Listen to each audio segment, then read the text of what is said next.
Assalamualaikum students, welcome to my channel.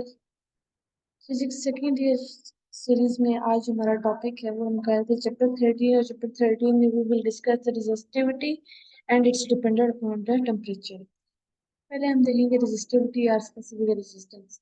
अच्छा, ये याद रखिए, स्पेसिफिक रेजिस्टेंस और रेजिस्टेंस डिफरेंट है, ठीक है। जब हम कहते हैं कि रेजिस्टेंस या फिर हम कहते हैं स्पेसिफिक रेजिस्टेंस, तो both are the different things. Specific resistance mean resistivity और रेजिस्टेंस मीन सिंपल जो आप अपोजिशन ऑफ चार्जेस को देखते हैं, ठीक है। The resistance of the metre cube of the material, एक मीटर क्यूब आपके पास जो मटेरियल होता है उसकी जो रेजिस्टेंस होता है उसको आप रेजिस्टिविटी या फिर स्पेसिफिक रेजिस्टेंस कहते हैं। इसको आप डिनोट करते हैं रो से।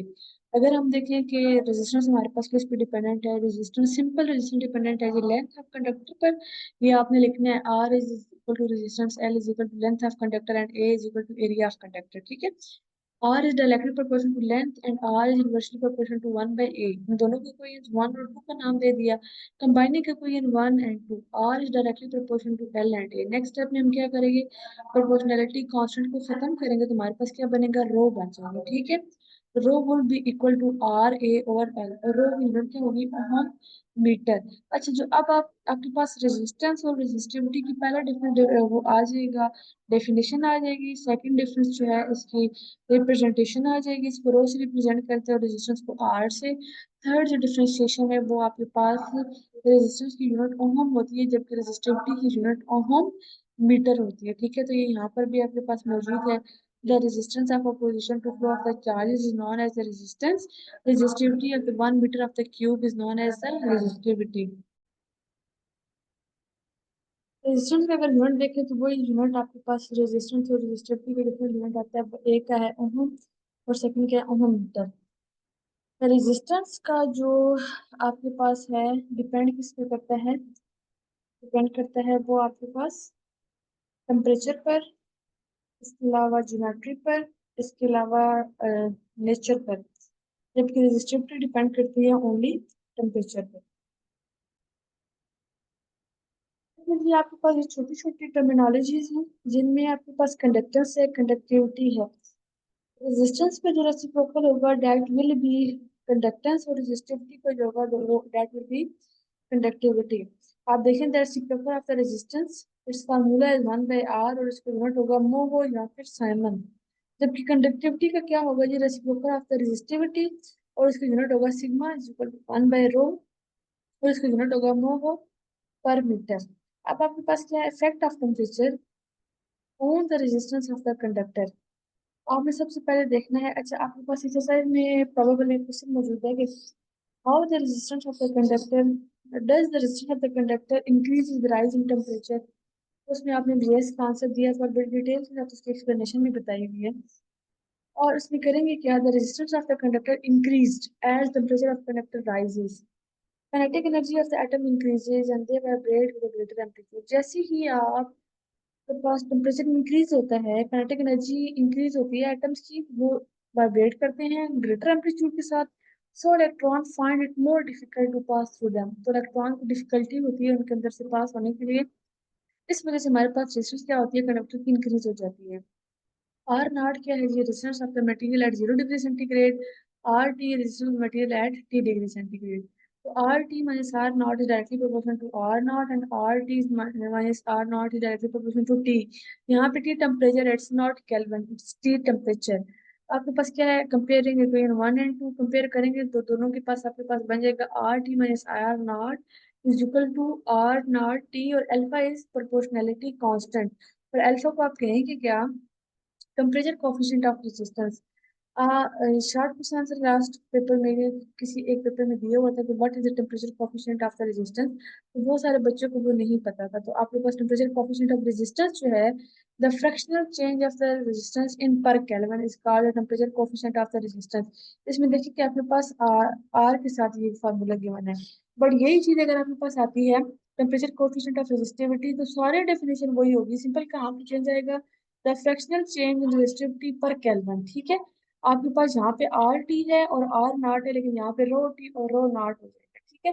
और नीचे भी रो नॉट और टी हो जाएगा। अच्छा, अब आपके पास दो तरह के अल्फाज होते हैं, एक वो जिसमें आपके पास टेम्परेचर इंक्रीज करने से रेजिस्टेंस इंक्रीज हो रही है, तो उनको आप क्या कहते हैं, पॉजिटिव टेम्परेचर कोफिशिएंट।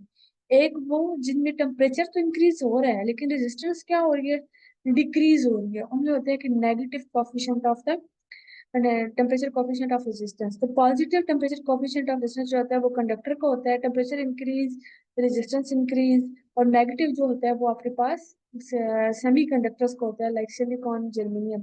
अच्छा, इसमें से आपके पास बहुत सारे एमसीक्यू बन सकते हैं, लाइक रेजिस्टेंस का unit, what is resistance, resistivity का unit, what is resistivity, resistance किस पे डिपेंड कर रही है, रेजिस्टिविटी किस पे डिपेंड कर रही है, टेम्परेचर कोफिशिएंट ऑफ रेजिस्टेंस क्या है, टेम्परेचर कोफिशिएंट ऑफ रेजिस्टेंस का फार्मूला क्या है, उसका यूनिट क्या है, इसी तरह टेम्परेचर कोफिशिएंट ऑफ रेजिस्टिविटी क्या है, उसका फार्मूला क्या है, और उसकी जो यूनिट है वो क्या है। पॉजिटिव जो है टेम्परेचर कोफिशिएंट ऑफ रेजिस्टेंस कौन से होते हैं और नेगेटिव कौन से होते हैं, उनकी एग्जांपल्स कौन होती हैं, ये सारे आपके पास as in the form of MCQs आ सकते हैं। नेक्स्ट हम देखेंगे जी एक carbon colour code. Carbon colour code आपको पता है कि आपके पास कार्बन, इसमें भी छोटी छोटी छोटी डेफिनेशंस है। कार्बन रजिस्टर होता है एक, आपके पास सिरामिक रॉड होता है और उस वो सब्सट्रेट के तौर पे आपके पास एक्ट कर रहा होता है, और उसके ऊपर आपने एक थिन फिल्म लगाई हुई होती है कार्बन की, ठीक है, उसको आप कहते हैं कार्बन रेजिस्टर। तो अगर डेफिनेशन हम देखें तो it consist of the high grade ceramic rod or the cone known as a substrate on which thin resistive film of the carbon is deposited।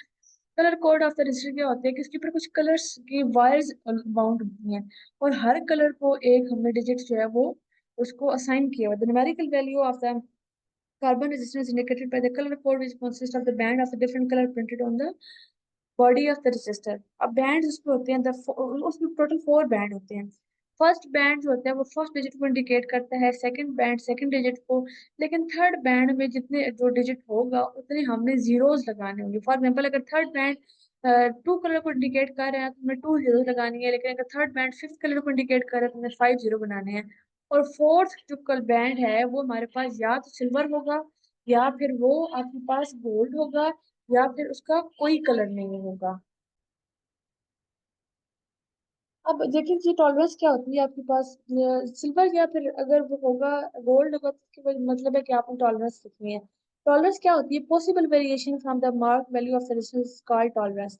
अब टॉलरेंस सिल्वर अगर होगा तो 10% टॉलरेंस होगी, अगर गोल्ड होगा तो 5% टॉलरेंस होगी, और अगर कोई बैंड नहीं होगा तो 20% टॉलरेंस होगी। अच्छा, सिल्वर और गोल्ड को तो मैंने कैसे याद रखा था, गोल्ड एक्सपेंसिव है लेकिन इसकी टॉलरेंस कम है, सिल्वर जो है वो चीप है लेकिन उसकी टॉलरेंस ज्यादा है। आपने जिस तरह इसको याद कर लेना है, कार्बन कलर कोड्स हैं, ब्लैक होगा तो 0, ब्राउन होगा तो 1, रेड होगा तो 2, इसी तरह से आप कंटिन्यू करेंगे 9 तक कलर्स हैं। अब यहाँ पे एक एग्जांपल भी गिवन है, फर्स्ट रेड है, ठीक है, तो इसका मतलब ये है कि आपके पास पहला डिजिट 2 होगा, सेकंड डिजिट जो है वो आपके पास यहाँ पर ब्लू के फॉर्म में बन रहा है, जो कि अब जब वायलेट आप इसको लिखेंगे तो 7 बनेगा। थर्ड ऑरेंज है, ऑरेंज की जगह आपने 3 जीरो लगाने हैं क्योंकि ऑरेंज का जो आपके पास नंबर गिवन है वो 3 है, ठीक है, तो 2, 7 और 3 जीरो यानी कि 2700।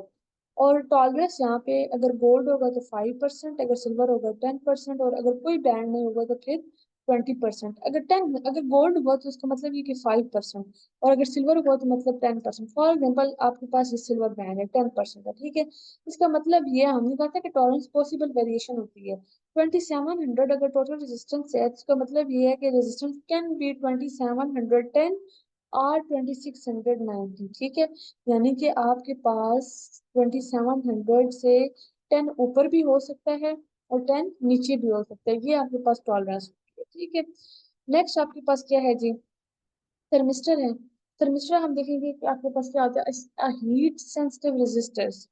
वो रजिस्टर जो हीट सेंसिटिव होता है, ठीक है, it is a register whose resistance changes with the temperature। इसका जो रेजिस्टेंस है वो टेम्परेचर के साथ चेंज हो सकता है, ये पॉजिटिव भी हो सकते हैं और उनके टेम्परेचर कोफिशिएंट नेगेटिव भी हो सकते हैं। कंस्ट्रक्शन क्या होता है जी, thermistor are made of the ceramic which are the mixture of the metallic oxides, manganese, nickel, cobalt, copper and iron. आप इसके पास मिक्सचर होते हैं, ठीक है, by heating them under high temperature. इनको इन सारी चीज़ों को अगर आप हाई प्रेशर में उनको आप करेंगे, हीट करेंगे, तो आपके पास थर्मिस्टर बनाए जाएंगे। शेप इनकी क्या होती है, शेप्स भी डिफरेंट होती है, बीड्स फॉर्म में होते हैं, रॉड्स में होते हैं, वॉशर्स में होते हैं, ठीक है। एडवांटेज क्या होता है, thermistor with the high negative temperature coefficient are the very accurate for measuring low temperature specially nearly 10 kelvin. High negative temperature जो होता है वो हमारे पास जो लो टेम्परेचर होता है उसको कैलकुलेट करने के लिए या मेजर करने के लिए यूज होते हैं। एप्लीकेशन इनकी कहाँ पर, थर्मिस्टर और temperature sensor, so they convert change in the temperature into the electrical voltage, यानी कि जहाँ भी चेंज इन टेम्परेचर आ रहा होता है वो उसको किस में कन्वर्ट करते हैं, इलेक्ट्रिकल वोल्टेज में कन्वर्ट करते हैं। Next is what is electrical power. Electrical power की सबसे पहले डेफिनेशन है the rate at battery supplying energy called electrical power, unit watt होती है, ये बिल्कुल पावर की तरह होती है।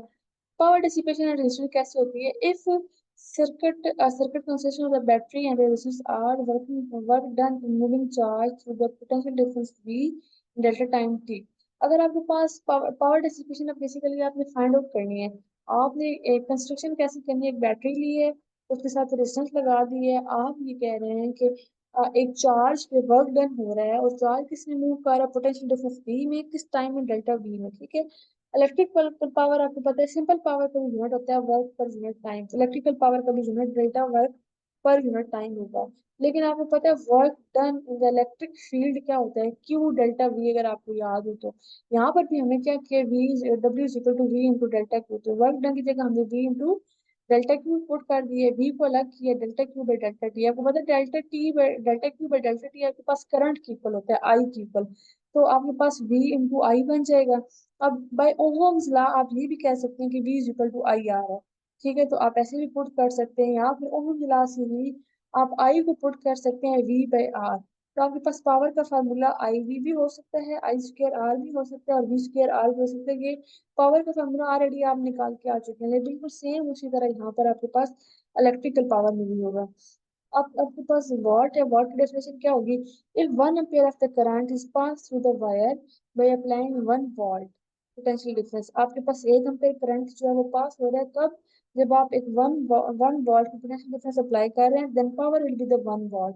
एक वॉट जो है वो आपके पास वॉल्ट और एम्पियर के इक्वल हो सकते हैं, यहाँ से देखिए power is equal to I V है, तो 1 watt will be equal to 1 watt will be equal to 1 volt into 1 ampere. यहाँ तक हमारा आज का जो लेक्चर है वो एंड होता है। नेक्स्ट टॉपिक इंशाल्लाह हम चैप्टर 13 को कंप्लीट करेंगे।